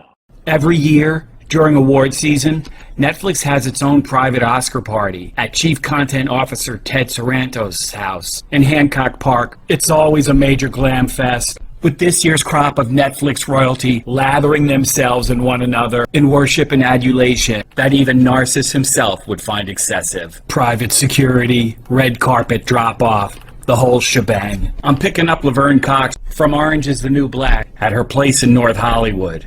I'm downstairs waiting when this super doofy looking guy with bottle bottom glasses and a snazzy suit with a bow tie walks past me, walks into Laverne's building, and then comes out looking totally lost. Poindexter? The science lab's that way. Laverne comes down in an elegant white dress. She and Poindexter embrace and start walking toward the limo. Poindexter turns out to be Kyle Loftus, Chief Content Development Officer at APA, one of LA's top talent agencies. On the ride back to Ted's place, I got to witness firsthand the bathtub depth of the Hollywood elite as Laverne and Kyle stared into her iPhone and agonized over what pictures of Laverne to post on social media. Dropping Laverne and Kyle off was like having an aching tooth pulled. What a relief.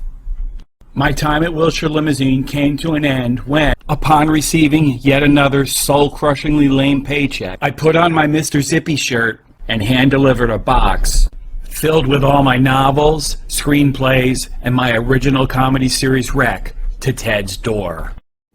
A few days later, I received a very curt email from Netflix telling me not to disturb their executives again. I immediately canceled my Netflix account. Take that, Ted. Rec, the road to success is paved with failure. Almost forgot to mention the time I picked up Harvey Weinstein at the Peninsula Hotel in Beverly Hills, and ASAP going to LAX. I would have handed him a copy of my novel LA Limousine about a sex addict limo driver if I had a copy with me. But as it turned out, it wouldn't have mattered anyway.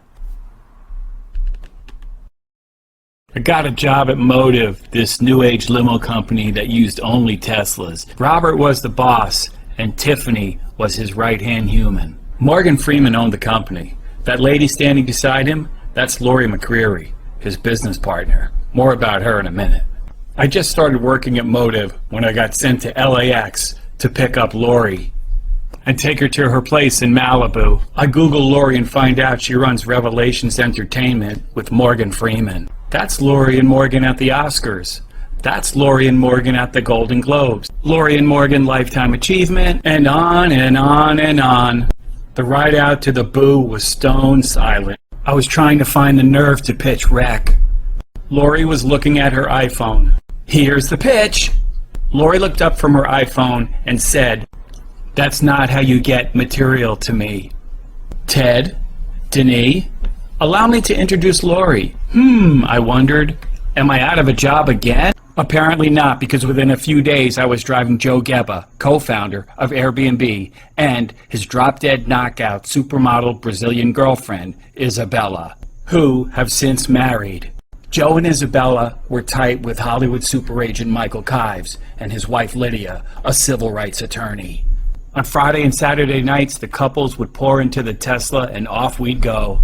One evening, on the way to Jeff Bezos' house, we had to stop at Fox Studios so that Michael could give one of his clients a box of Cuban cigars. But sometimes, I'd wait outside Joe's place for days, just in case he needed me. "Hey Douglas, can you go to In-N-Out for us?" Joe would come downstairs, hand me $50, and off I'd go. I'd come back and give Joe his In-N-Out, and then give him his change, which he readily accepted. At the time, not only was I working at Motive, but on my off days, I was doing Lyft too. So the irony of handing this kid, who's worth $3.8 billion, his change, was not lost on me. Then, out of nowhere, the world came to a screeching halt. At the risk of sounding like a total fucking psychopath, for me, the COVID-19 pandemic was a dream come true. I went from busting my ass 7 days a week just to get by to $1,200 a week without lifting a finger. Thanks to unemployment on steroids. Congress, I could just kiss you. God bless America. For the first time in my entire life, I wasn't worried about money. No more of this. No more of this. But plenty of this.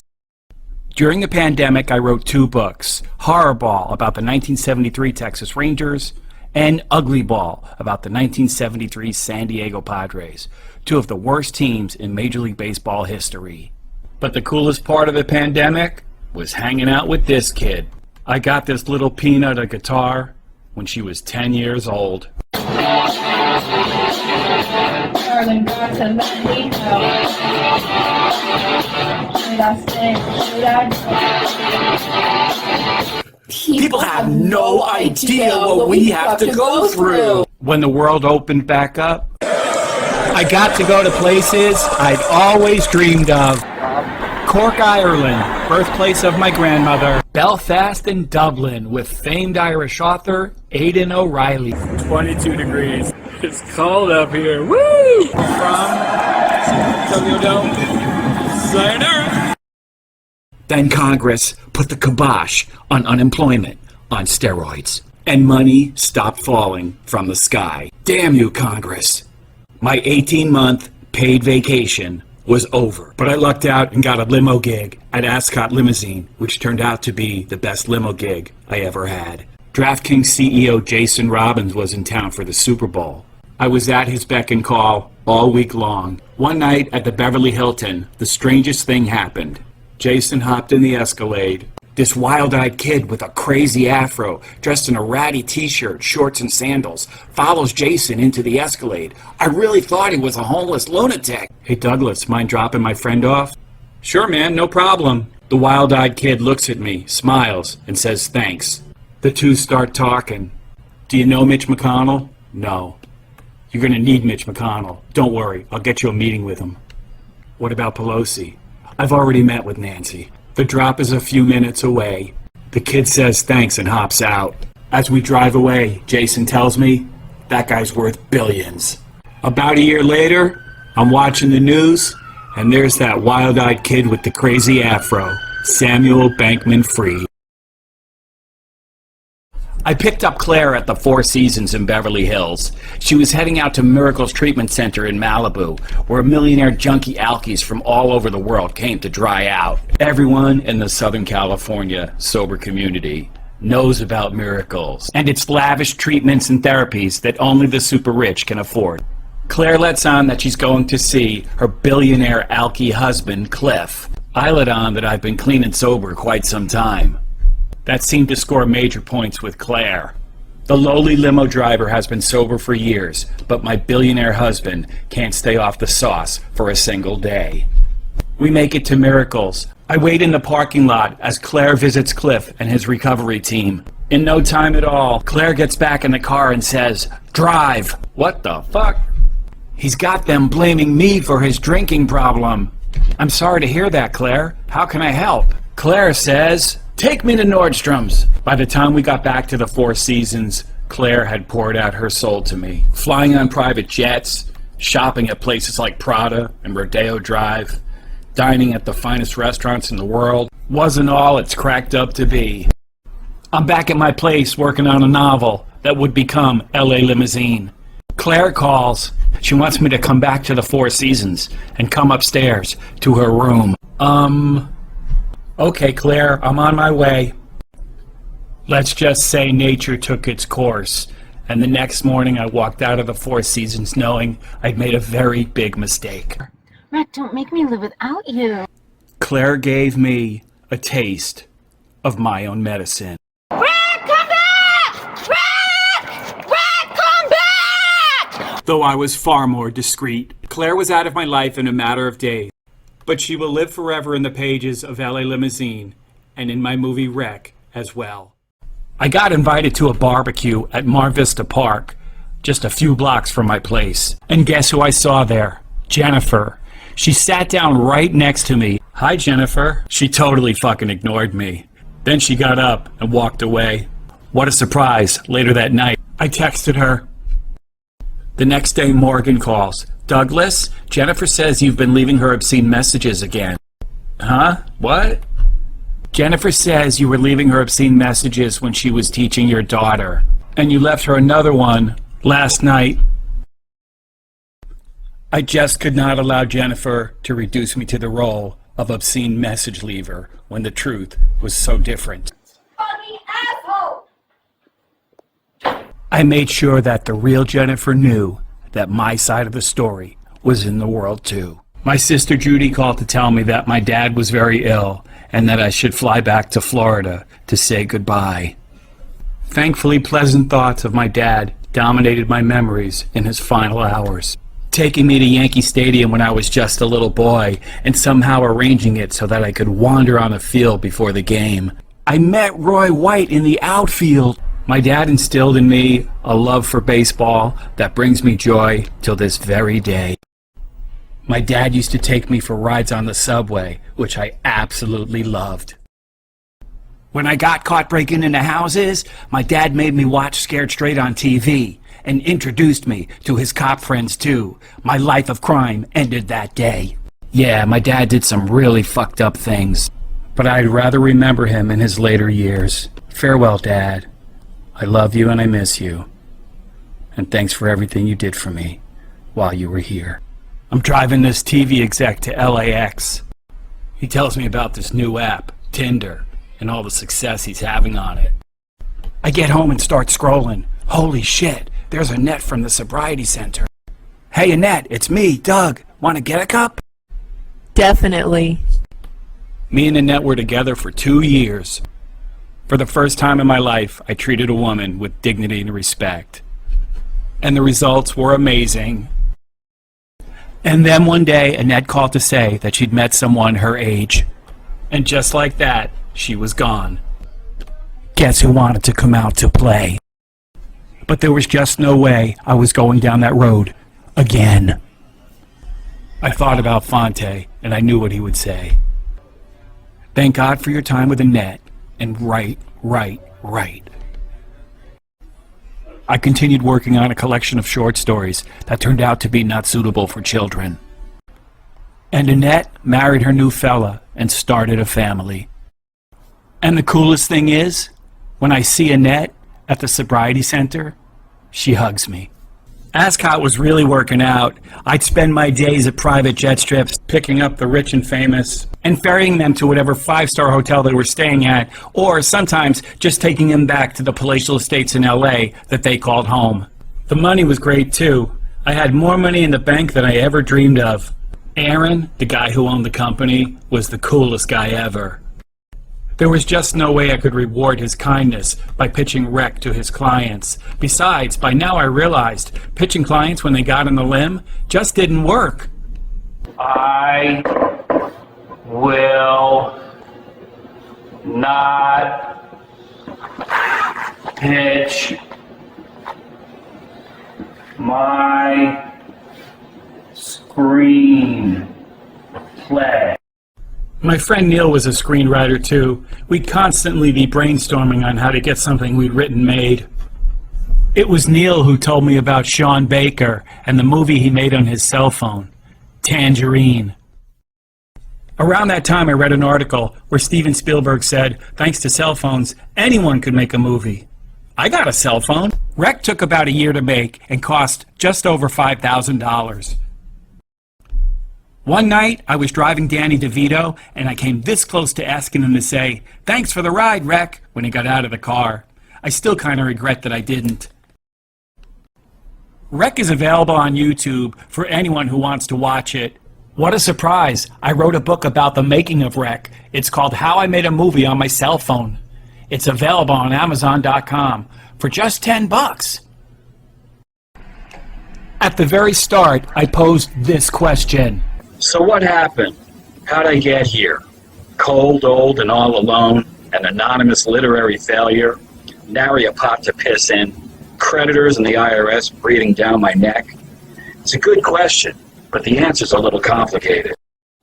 Actually, the answer is very simple. From Luann Fernald in 1979, to Show World in the early 80s, to the age of the VCR, and the TV VCR, and Big Yellow on Lincoln Boulevard in LA, to high-speed internet access to all the pornography in the world.